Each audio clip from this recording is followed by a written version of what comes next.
Hello friends, welcome back to my channel Ananidhi family. இன்றைக்கி ட்ரெண்டிங்கில் உள்ள ஜவ்வரிசி வடை தாங்க செய்ய போகிறோம். ரொம்பவே கிறிஸ்பியாக அண்ட் உள்ளே ரொம்ப சாஃப்டாக இருந்துச்சு. ஸ்கூல் முடிஞ்சு வர பிள்ளைங்களுக்கு ஈவினிங் ஸ்நாக்ஸை இதை செஞ்சு கொடுத்து பாருங்கள். முறுமுறுன்னு இருக்கிறனாலேயே வடை 1 2 3ன்னு போய்கிட்டே இருக்குங்க, அடுக்கிக்கிட்டே. இது எப்படி செய்யலான்ற வீடியோவை ஸ்கிப் பண்ணாமல் ஃபுல்லாக பாருங்கள். இப்போ வாங்க வீடியோக்குள்ளே போகலாம்.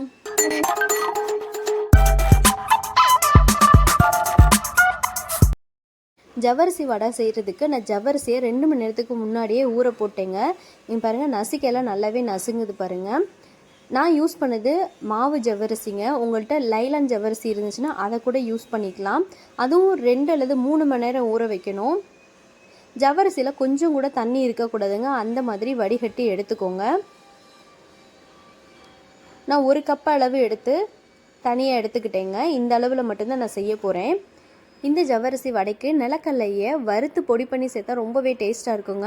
1 டேபிள் ஸ்பூன் அளவு நிலக்கல்லை எடுத்துகிட்டு இதை நல்லா ரோஸ்ட் பண்ணிக்கலாம். உங்கள்கிட்ட வறுத்த நிலக்கல்லை இருந்துச்சுன்னா நீங்கள் டேரெக்டாக அரைச்சி அந்த பவுடரை கூட நம்ம சேர்த்துக்கலாம். என்கிட்ட பச்சை நிலக்கல்லுன்றனால நான் லைட்டாக கலர் சேஞ்ச் ஆகிற அளவுக்கு வறுத்து விட்டுக்கிறேங்க. இந்த மாதிரி ஸ்கின் கலர் மாறினோன்னா அடுப்பை அமர்த்திட்டு இது நல்லா ஆற விட்டுட்டு அதில் உள்ள ஸ்கின்னை மட்டும் தனியாக பிரித்து எடுத்துடணுங்க. தோல் எடுத்தால் ஆறின நிலக்கல்லையே மிக்ஸி ஜாரில் போட்டுட்டு இதை நல்லா நைஸாக அரைக்காமல் 1க்கு 2 அந்த மாதிரி அரைச்சிக்கணுங்க. நீங்கள் சூடோடு போட்டு அரைச்சிங்க அப்படின்னு சொன்னால் அதில் எண்ணெய் பிரிஞ்சு வந்துடும். அதனால் மிக்ஸி ஜார்லேயே ஒட்டிக்கும். நல்லா ஆற விட்டு அரைச்சா தான் இந்த மாதிரி பவுட்ரு மாதிரி கிடைக்கும். ஒரு பெரிய வெங்காயத்தை சின்ன சின்னதாக கட் பண்ணிக்க, 2 உருளைக்கிழங்கு வேக வச்சு எடுத்துருக்கேங்க. இஞ்சி கொஞ்சமாக, கருவேப்பிலை கொஞ்சமாக, கொத்தமல்லி கொஞ்சமாக எடுத்துக்கோங்க நம்ம வடைக்கு சேர்க்குறதுக்காண்டி. இப்போ உருளைக்கிழங்கு கையில் ஸ்மாஷ் பண்ணாலும் ஓகே, இந்த மாதிரி சீச்சாலும் பரவாயில்ல. வேக வச்ச உருளைக்கிழங்கு தான் இந்த மாதிரி சீச்சு எடுத்துக்கிறேன். இது நல்லா உதிரி உதிரியாக அழகாக கிடைக்கும். இந்த மாதிரி உருளைக்கிழங்கை துருவி எடுத்துக்கிறேங்க. இப்போ நம்ம அரைச்ச நிலக்கல்லையும் இது கூடயே சேர்த்துக்கலாம். ஜவ்வரிசி எடுத்து வச்சுருக்கோம்ல, அதில் நல்லா தண்ணியை எடுத்துட்டு அந்த ஜவ்வரிசி இது கூடயே சேர்த்துக்கலாம். இது கூடவே 1 டீஸ்பூன் அளவு இருக்கிற இஞ்சி, கொஞ்சமாக கட் பண்ண கருவேப்பிலை, வெங்காயம், ஒரு பெரிய வெங்காயத்தை சின்ன சின்னதாக கட் பண்ணி வச்சுருக்கேன், அது எல்லாத்தையும் சேர்த்துக்கலாம். அது கூடவே கொத்தமல்லி 1 கைப்பிடி அளவு இது கூடயே சேர்த்துக்கலாங்க. கொத்தமல்லி கொஞ்சம் எக்ஸ்ட்ரா போகிறது நல்ல ஒரு டேஸ்ட்டாக இருக்கும். 1/2 டீஸ்பூன் அளவு சீரகம் சேர்த்துக்கிறேங்க. காரத்துக்கு ஏற்ற மாதிரி தனி மிளகாத்தூள் ஒரு 1/4 டீஸ்பூன் சேர்த்துக்கிட்டே தேவையான அளவு உப்பு போட்டுக்கிட்டேங்க. ஃபைனலாக 1 பச்சை மிளகாவை சின்ன சின்னதாக கட் பண்ணி அதையும் இது கூடயே சேர்த்துக்கிட்டேங்க.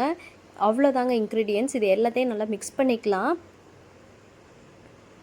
நம்மளுக்கு ரைஸ் ஃப்ளோரோ கார்ன்ஃப்ளோரோ போடணுன்ற அவசியமே இல்லைங்க. நம்மளுக்கு உருளைக்கிழங்கு அப்புறம் நிலக்கல்லையே நல்ல டேஸ்ட்டாக இருக்கும், பைண்டிங் ஆயும் கிடைக்கும். எண்ணெயை நல்லா காய வச்சுக்கணுங்க. கொஞ்சமாக கையில் எண்ணெய் தடவிட்டு சின்ன போலாக எடுத்துகிட்டு உருட்டிக்கலாம். கையில் லைட்டாக ஒட்டுற மாதிரி இருக்கும், அதனால தான் எண்ணெய் தடவிக்கிறோம். எண்ணெயை தடவிட்டு இந்த மாதிரி ஷேப் பண்ணோம் அப்படின்னு சொன்னால் சூப்பராக ஷேப் வந்துடுங்க. பாருங்கள், நீட்டாக வந்துருச்சு.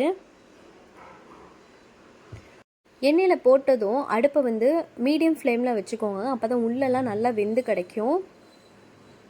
4 வடையை எண்ணெயில் போட்டுட்டு அடுப்பை மீடியம் ஃப்ளேமில் வச்சுருங்க. அப்போ தான் உள்ளெல்லாம் நல்லா வெந்து கிடைக்கும். மேலே நல்லா கிறிஸ்பியாக கிடைக்கும். ஒரு சைடு வெந்தோடனே இன்னொரு சைடு திருப்பி போடுங்க. நம்ம போட்ட உடனே திருப்பி விட்டோம் அப்படின்னு சொன்னால் அடியில் ஒட்டிக்கிட்டு திரும்புறதுக்கு கொஞ்சம் கஷ்டமாக இருக்கும். நம்ம அனநிதி ஃபேமிலி சேனலில் நீங்கள் இப்போ தான் ஃபஸ்ட் டைம் பார்க்குறீங்க அப்படின்னா மறக்காமல் சப்ஸ்கிரைப் பண்ணிடுங்க. பக்கத்துலேயே பெல் பட்டன் வரும், அதையும் தட்டிட்டு அதில் ஆளை செலக்ட் பண்ணிக்கோங்க. அப்போ தான் நான் போடுற வீடியோஸ் உங்களுக்கு நோட்டிஃபிகேஷனாக வரும்.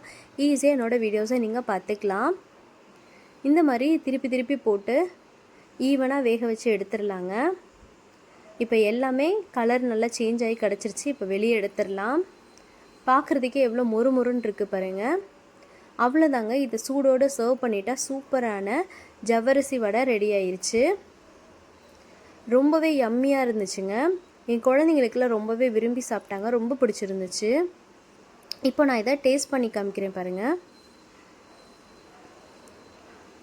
செம்மையாக இருக்குங்க. நல்ல வெளியே முறுமுறுன்னு இருக்குது, ஆனால் உள்ளே நல்லா சாஃப்டாக இருக்குது. டொமேட்டோ சாஸோட வச்சு சாப்பிடல, அல்டிமேட்டாக இருந்துச்சுங்க. அந்த இஞ்சி வாசம் எல்லாமே சூப்பராக இருந்துச்சு. கண்டிப்பாக இந்த ரெசிபியை உங்கள் வீட்லேயும் செஞ்சு பார்த்துட்டு எப்படி இருக்குன்னு எனக்கு கண்டிப்பாக சொல்லுங்கள். இந்த வீடியோ நீங்கள் இப்போ தான் ஃபஸ்ட் டைம் பார்க்குறீங்க அப்படின்னா நம்ம சேனலை சப்ஸ்கிரைப் பண்ணிடுங்க. இந்த வீடியோ உங்களுக்கு பிடிச்சிருந்துச்சு அப்படின்னா லைக் பண்ணுங்கள், ஷேர் பண்ணுங்கள், கமெண்ட் பண்ண மறந்துடாதீங்க. தேங்க்யூ ஃபார் வாட்சிங் மை வீடியோ.